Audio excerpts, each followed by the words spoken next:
What's up, everybody? Back here in my corporate office, just living the big life. And let me tell you, I need all of this room now to just do martial arts and just do a bunch of kick butt things because I am amped about Raya and the Last Dragon. Didn't see that coming, did you? So stupid.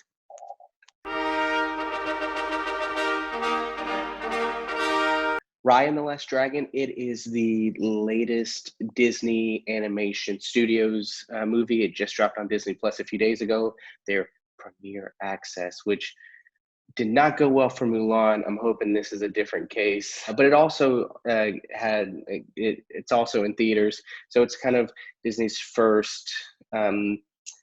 We'll release it on Disney Plus for some money, but then we're also doing it in the theater, so just kind of whatever you're comfortable with. Raya, she lives in the Village of Heart.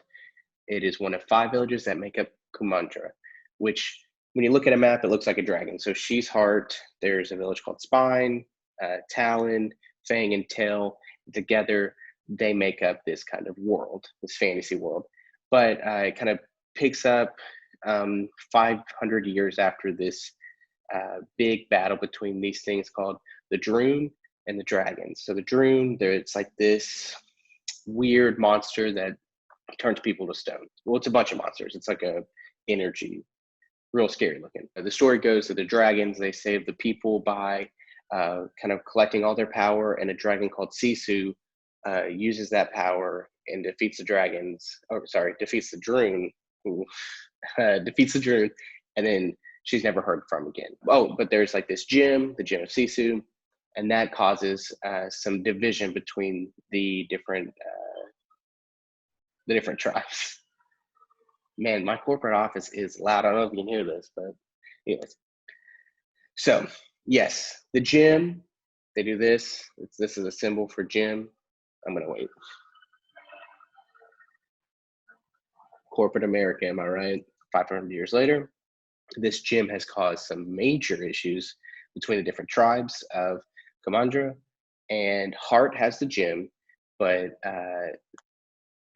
everyone else wants a gem. Some things go down, and the dreams are brought back. That's like the what I will say about this movie. It flies, and it's awesome. So I mean, this is like 15 minutes in, and we're already kind of on our main quest. So we fast forward 6 years. Raya is looking for the last dragon. She's looking for Sisu. She calls herself a dragon nerd at one point, and how she loves the dragons, and she wants to find Sisu because she hopes that by finding her, they can bring everyone back and they can defeat the dreams.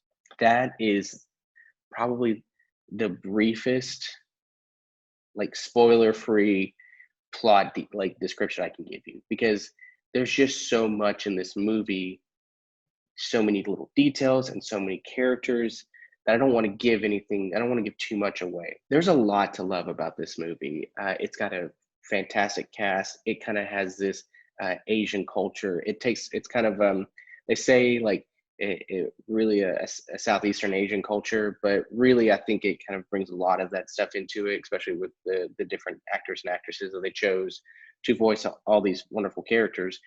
But it's got this style and this flair that is really neat. The plot is great. I love it. I mean, it's like a fetch quest is what they call it, but it's a fetch quest with a heart and a lesson, and it's fun. So yeah, before I spoil anything else, let's move on. So you've got Raya, who is played by Kelly Marie Tran, who is Rose Tico. I don't care what anyone says about Rose or Kelly Marie Tran. She is a dang delight, and I'm so glad that she's doing more and that she just encompasses this character. I mean, there's a lot to this character to be like cool and like fight a lot, but to also have to bring this heart. Raya has a lot of emotions in this movie, and Kelly Marie Tran just nails them. Then you have Aquafina as Sisu, who probably steals the movie. A lot of people, I think, would say Aquafina is not their favorite.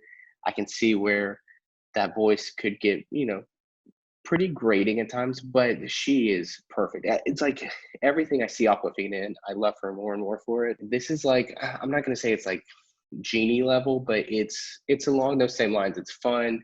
she also has this like range of emotions that she's going through. I love animated movies that you know who's playing the character, but it's also not obvious, and that's this movie. I mean, Benedict Wong is hilarious, but he's not. He doesn't see like you kind of forget that it's him, and probably with the exception of Aquafina because her voice is pretty recognizable. Like everyone just does like a stellar job, kind of you know wrapping themselves up in these characters and making them giving them their own personalities outside of like, oh well, that's Benedict Wong and that's Jim and Chan, and that like they feel like real characters. They don't feel like cartoons being voiced by people. It's so beautiful to look at, but it also does that thing, and I wouldn't call it Spider-Verse style, but it's like you have this really beautiful animation, and then it also cuts to these either flashbacks or like fantasies. Like they're talking about a plan at one point, and it goes into this other animation style that's more of like an Asian style like comic book a little bit, and it's really neat. So that's really cool. And you just have like so much color and world building, and the animation just lends itself to that. It just makes it so cool and feel like real, but also so fun, and it just pays off. It's incredible. It's so much fun to watch. Like you are not going to be bored watching this movie. And then I just kind of briefly want to touch on the writing one because this is partially written by an Arkansan, which is really neat. Ki Nguyen is from El Dorado. He is a playwright who co-wrote this movie, and I'm telling you, like this feels so like this feels like something that has been around for years. Like there's like this incredible world building to it.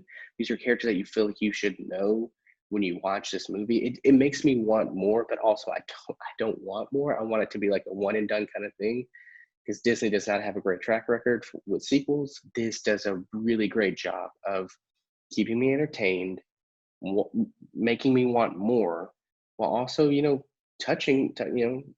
It's very heartfelt. It deals with things that are very relevant, and that's weird to say a movie about dragons and martial arts, but it does, and it's just a really cool, fun, unique, bold kind of movie for Disney to make. And the more I think, it's one of those movies, the more you think about it, you're like, ooh, like I really want to, talk about it more, but I know I'm afraid that I'm gonna eventually spoil it, and then, and I don't want that. You don't want that. No one wants that.